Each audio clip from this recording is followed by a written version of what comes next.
This, we're gonna have an auto tour of the Gettysburg battlefield. You don't need some kind of crystal ball to get to the field. If this thing keeps going on for weeks and months and years, the South's gonna run low on food, they're gonna run low on manpower. So realistically, if this thing keeps going on over the long haul, what does that mean? That means the rebels are gonna end up losing anyhow. So in 1863, they decided to go for the gamble, go for the knockout punch. Roll the dice, go for the knockout punch, bring a quick end to the war. How do you do that? You have to start getting inside the heads of the northern politicians and the civilians and the northern generals when they start thinking maybe the war is costing too much, maybe the war is unwinnable. How do you do that? For the first 2 years of the war, the Southerners don't want any part of northern soil. All they want to do is break away and be left alone. But most of the early Civil War battles being fought down south. And the Southerners doing a pretty good job defending their home territory. Hang on to that thought. Notice that cemetery on your left. That first cemetery I'm showing you, that's called the Evergreen Cemetery. That cemetery was when the battle was fought. That's why the hill we're on right now is called Cemetery Hill. See as in tombstones and funerals and Halloween. See as it's colder up north than what it is down south. There's another hill on your right rear called Culp's Hill, which I'll talk about later on. Now the second cemetery on your left, the one behind the black iron fence, when the battle was fought, that was not a cemetery. That was a cornfield and a grass field. 4 months after the battle's over, that became the graveyard for the Union soldiers killed in the battle. And that second cemetery back there, that's the one Abraham Lincoln spoke at when he said 7 years ago, etc., etc., etc. Now, right before the shooting started, there was a Gettysburg woman named Georgia Wade McClellan in this red white brick house here. But that's not her statue. That's her younger sister. Now, Georgia Wade McClellan, to my knowledge, no relation to General McClellan, but Georgia Wade McClellan had a baby right before the shooting started. And after having a baby, she did not feel like doing other household chores. So she sweet talks her sister to come to help her. Her sister's name is Jenny, 20-year-old Jenny Wade. Jenny goes to her sister's house to help out. Once she gets there, the fight starts, and the third day of the battle, a bullet goes through 2 doors and kills her. I find this truly amazing. How can you possibly have 93,000 plus Yankee soldiers here, the guys wearing the blue, the people trying to keep the country together, running around with guns, 70,000 Southern soldiers here wearing gray with guns the whole entire time, only one civilian killed. Look at bullet holes. This side of that red and white brick house on the left front there, those are Nixon dents and pockmarks still here from the time of battle. Never ever been repaired. But on the third floor of that building, where that little window is, that's where some, but not all, think the shot came from that killed 20-year-old Jenny Wade. But one civilian killed her in the whole entire battle. I find that truly amazing. Wow. Now, as you're passing through town, look on your right, look on your left, by the house numbers, by the mailboxes, by the front doors. You can't help but notice that some of these buildings have a small bronze plaque on it about the size of a large index card. Now, once you see one of them, you'll have no problem whatsoever picking out the rest of them. If you can't read them from the street, don't worry about it. That's okay. I can't either. But it says on it Civil War building, July 1863. Those are the buildings that were here when the battle was fought. You probably also noticed that most of the Gettysburg civilians do try to cooperate. They try to keep the outsides of the houses looking something like they did back in 1863. But by law, if they're in town, they're not required to do so. Now, of course, if you walk in there, what are you going to see? If you walk in there today, you might see Xbox 360s and PlayStation 3s and computers and cell phones and DVDs and all this other modern stuff, not old-fashioned furniture. Now, 30,000 wounded Union and Confederate soldiers here during after the battle. You can't let these guys lying in the streets. You have to pick them up and give them medical attention. Where do you take them to? Okay, all the population of Gettysburg back then? 2,400 men, women, and children. Wow. 2,400 men, women, and children. Now it's around 8,000. But that's counting some of the college kids. That's how you started back then. Yeah, 2,400 was. Yep. Now, the county courthouse on the left, that's a county courthouse now, and it was a courthouse back then. At the time of the battle, a couple hundred guys were kept inside there. A lot of guys who were kept inside there, unfortunately, though, had some real serious medical issues. Now, at the traffic circle down here where the flagpole is, we'll keep going straight.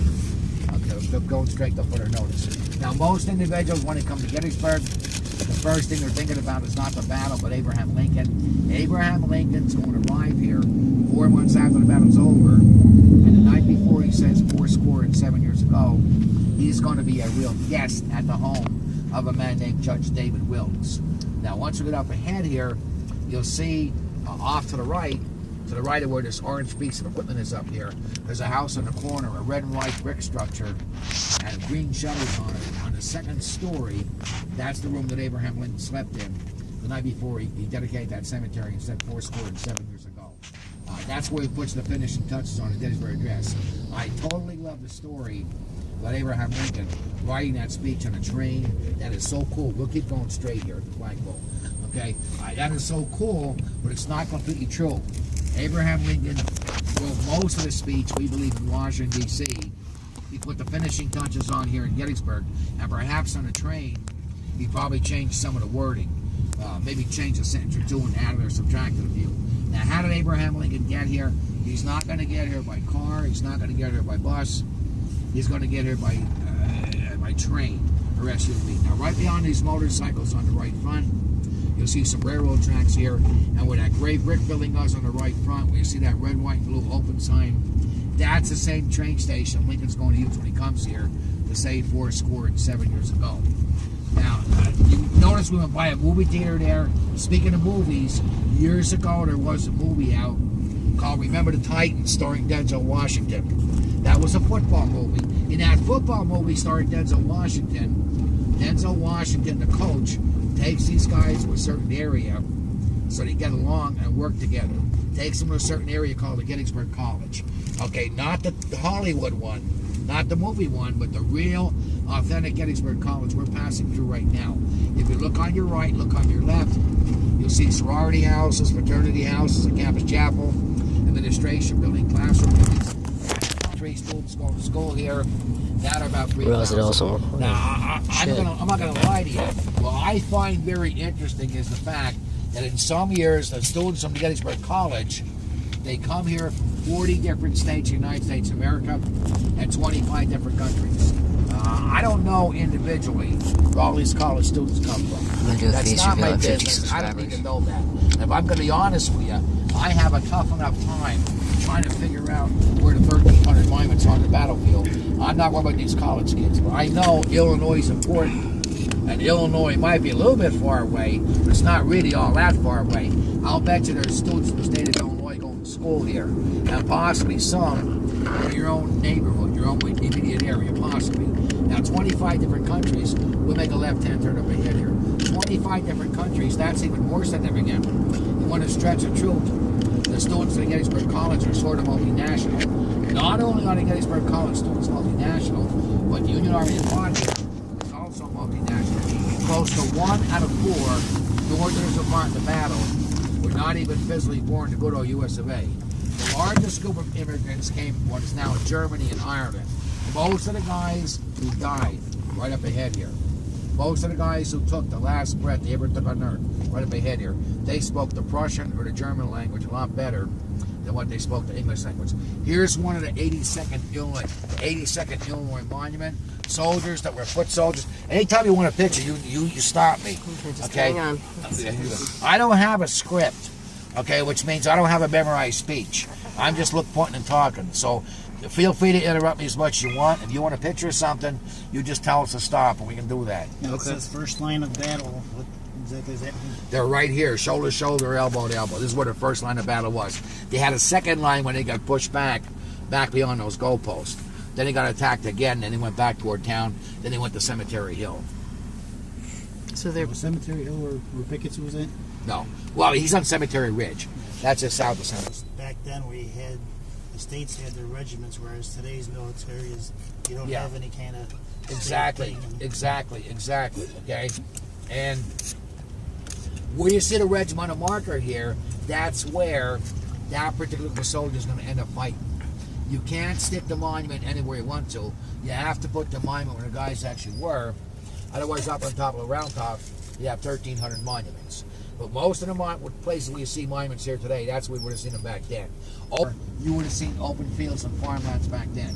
But the government doesn't take too kindly to all this land here sitting here going to waste.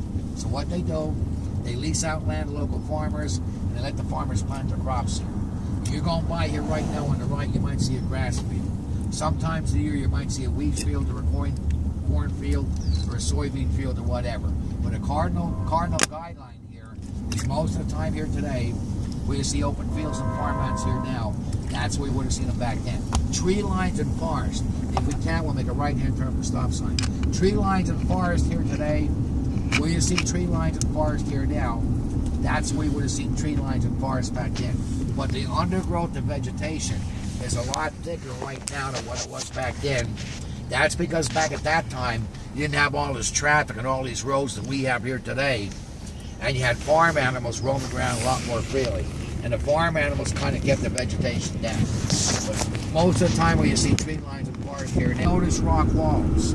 This area of Pennsylvania was very rocky when the settlers first came with wood. But it's the same style of fence that was here at that time and still the same location. Okay, so you have the tree lines, the rock walls, you have the forest, you have the monuments here.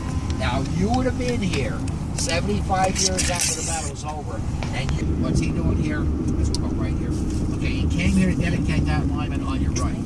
That's called the Eternal Life Peace Memorial, and that monument on your right there, that's dedicated to peace eternal and the nation united. The lower part of that monument, the gray part, that material comes from the state of Maine, as in New England lobsters. The middle part, that comes from the state of Alabama. So what does this all mean?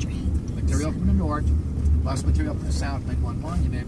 Hopefully states from the north and states from the south make one country. When they dedicate that marker, they had a huge American flag over it, and they lowered it into the hands of a Northern veteran and a Confederate veteran. Now I'm going to tell you something I'm probably not supposed to. That fire up top, that's supposed to burn for all time, meaning peace between North and South for all time. Confidentially speaking, sometimes when you're not here, it does go out, but you're not supposed to know that. So maybe that thing's semi-eternal. Okay, now let's getting back to what's going on. Okay, anywhere you want, we'll go past this bus, and we can park. Let's see, maybe 2 or 3 parking spots up beyond the bus on the right-hand side.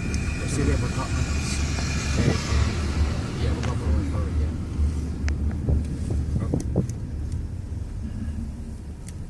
Up behind where that van is. Actually, the one behind you. Sit there for a couple minutes, okay? Now, if you need pictures or something like that. Okay, I want to first of all call your attention to where that brown and white barn is over there. Okay, that area is called McPherson Ridge. That's important. Okay, that tree line, or that forest over, or that's hills on your right rear where the rain's starting to come down.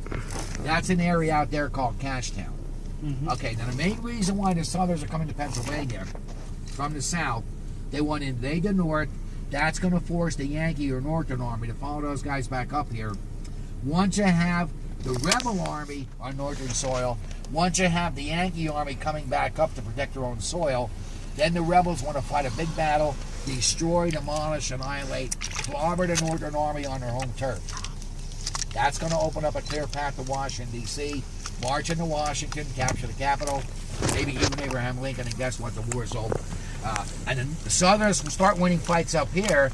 Then the Northern politicians start thinking, now we really got problems. Not only can we not put down the rebellion, now we can't even defend ourselves.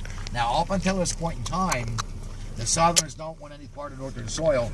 All they want to do is break away and form their own government. But if they start winning fights up here, they might want a piece of the North. They might want some Northern soil, or they might want to just overrun the whole entire North. Now the North will do what we said they're going to do. But the whole thing, the point here is, the South wins this battle. I'm not saying it would have happened for sure. There's a good chance the war's over. The main reason why they're up here is to fight a battle that's going to end the war and make them decide they got to get all their guys all back together. Where? Common sense. Some people shooting at them. Big deal. What is it? 70 or 80 townies. You know what that is? That's a bunch of old people. Bunch of old people coming up with and baseball bats and clubs, or a couple hundred local militia. Local militia in Illinois is a good thing. Local militia here in Gettysburg, it's a social club. A bunch of guys running around with brand new uniforms and guns that are not combat soldiers. So Southerners aren't worried about those guys over there, because the scout report says the front piece of the Yankee Army is 40 miles away. Wrong, wrong, Wrong, inaccurate, out-of-date scout report. What the Rebs don't know, the front piece of the Yankee Army, roughly 3,000 guys on horseback, under the command of a guy named John Buford, played by Sam Elliott and Ted Turner's movie, take them up very quickly and put a lot of their guys over by the barn. What happens here on Wednesday morning, July 1st, 1863, the front piece of that 11,000-man shopping expedition slams into a bunch of Yankees over there. The rebels didn't know we're there. That's where the battle starts. Any questions so far? Okay, what we're going to do is pull out here. I'm going to go over there and pick up some of the battle action here. While we're going past here, I will point some monuments out and tell you a few little individual stories here. I've been wrong a lot in the past, and I'll be wrong a lot in the future. Hey, I got a question. Sure. So what's that red barn? Is that one? That's called a McLean's a problem. Okay, she can fly away because all the danger going on around her. When the baby birds have just been born, they cannot fly out of the nest. Now, should the mother bird stay there or should the mother bird takes off? Well, the mother bird's going to stay there for a while, and somebody would say, good, Mommy, the mother bird stays. If she takes off, she has to abandon the baby birds that just been born recently. Well, the cannonball's going to whack the tree, the mother bird stays. Another cannonball is going to whack the tree, the mother bird takes off. Another cannonball whacks the tree later on, and boom, down comes the bird's nest, cradle and all. I don't have the answer. I don't know how the baby birds survived the fall, but supposedly they do. Now, according to a local legend, there was a soldier from the 90th Pennsylvania who was firing his rifle. Now, maybe in combat, with the stress of combat, this guy starts to lose his mind, or maybe he's super brave. While the fight's going on, while he's getting shot at, after a while, he's more worried about those baby birds inside the bird's nest than he is getting shot at, and he puts his rifle down, picks up the bird's nest, climbs the tree, push the bird's nest back on, climb back down, picks up his rifle and keeps shooting. Some of the guys who saw that said, unbelievable. He either starting to lose it mentally, or he's one of the bravest people we've ever seen in our lives. Whatever happened to the guy who said the baby birds, nobody knows for sure. Maybe he got scared later and ran away. That could have happened. Maybe he was taken prisoner and died somewhere in prison. That could have happened. Probably what did happen to him was blank. You fill the blank in. Your guess is just as good or better than mine, because I don't know. 8. Okay, what did you think? We're told if you guys get in trouble, get out of here. Now, if you're told to get out of here, you have to go somewhere. You can't fly straight up in the air. You don't have a big enough shovel to dig your way down to China. Where you're supposed to go, if you get in trouble, you go all the way back to the other side of town to a place called Cemetery Hill. That's where those two cemeteries were. Now, in the afternoon, this thing turns into a foot race. Which army's going to get their guys in quicker? Are the rebels going to get here quicker coming from the west? Coming from the north? Coming from the east? Are the Yankees going to get their guys here quicker coming up from the south? I use it figuratively, but the Southerners had the better sneakers. Actually, these guys aren't wearing sneakers at all. A lot of these